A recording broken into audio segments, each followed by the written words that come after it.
ফেব্রুয়ারি তিলোত্তমার জন্মদিনে মুখ্যমন্ত্রী সিবিআইকে আমন্ত্রণ জানাতে যাবে প্রতিবাদী মঞ্চ। ওই দিন ভিড় মানুষকে রাস্তায় নামার আবেদন করেছেন নির্যাতিতার বাবা মা।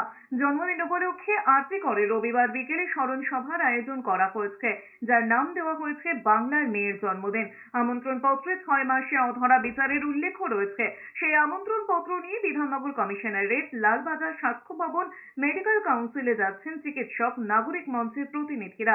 আন্দোলনকারীদের দাবি, শুভ বুদ্ধির উদয়ের বার্তা দিতে এই আমন্ত্রণ পত্র বলে জানানো হয়েছে। 9 ফেব্রুয়ারি আমার মেয়ের জন্মদিন।